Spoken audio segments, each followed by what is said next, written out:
Here we'll cover the section on lake net primary productivity. The authors state that the productivity of unpolluted lakes is generally nutrient limited. And we talked about some of the limitations to productivity in lakes before and how CO2, for example, is generally not a limiting factor, but nutrients quite often are.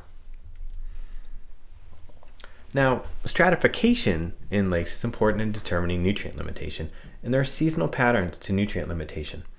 So, for example, in the winter, you'll have a lake where the water is relatively cold throughout the entire basin, and there's a lot of mixing that can occur, even if you have ice on top. Now, when spring hits, this is really when the mixing starts. And so if you have your basin that's here, the temperature at the top and the temperature at the bottom are equivalent. And so it's really simple to get mixing to occur throughout the entire lake basin. And then when you have mixing, nutrients that were at the bottom in the sediments go up to the top. So if you're plankton and you're in the top layer of water, there's a lot of light that's coming down, the temperatures are warmer, and there's a lot of nutrients available.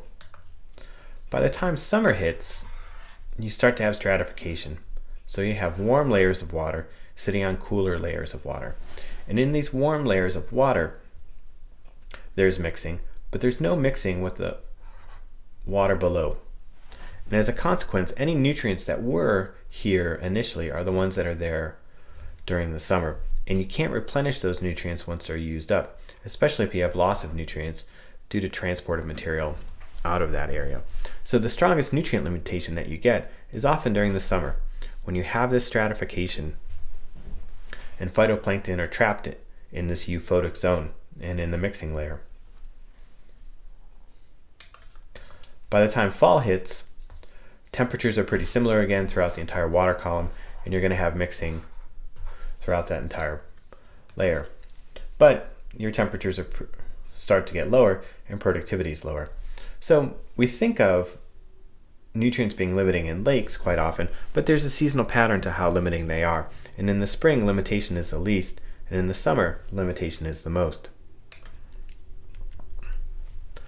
Lake net primary productivity can be hard to measure, in part because there's a lot of turnover of phytoplankton. So in a terrestrial system, when we want to measure net primary productivity, if it's in a forest, part of that productivity is in wood.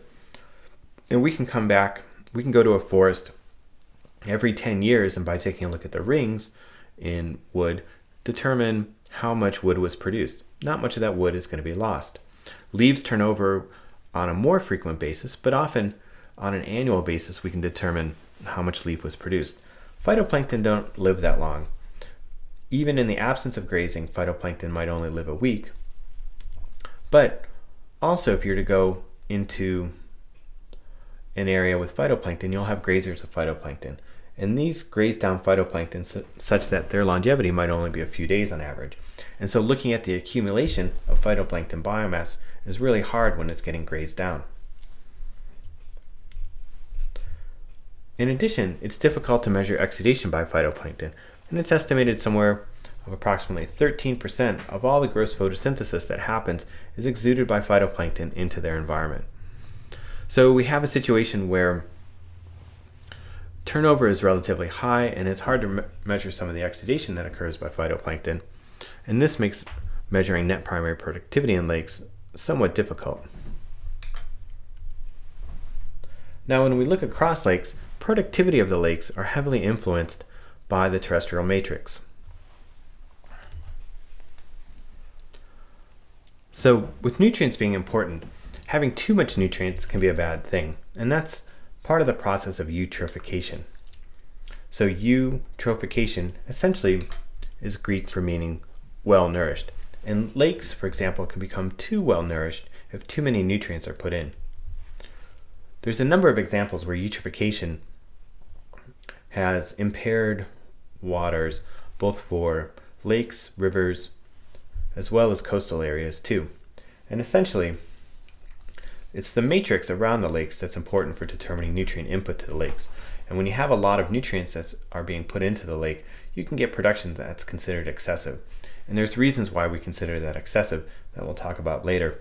But they include favoring plankton that are relatively inedible and could be toxic, as well as the consequences of what happens once this biomass dies and is decomposed.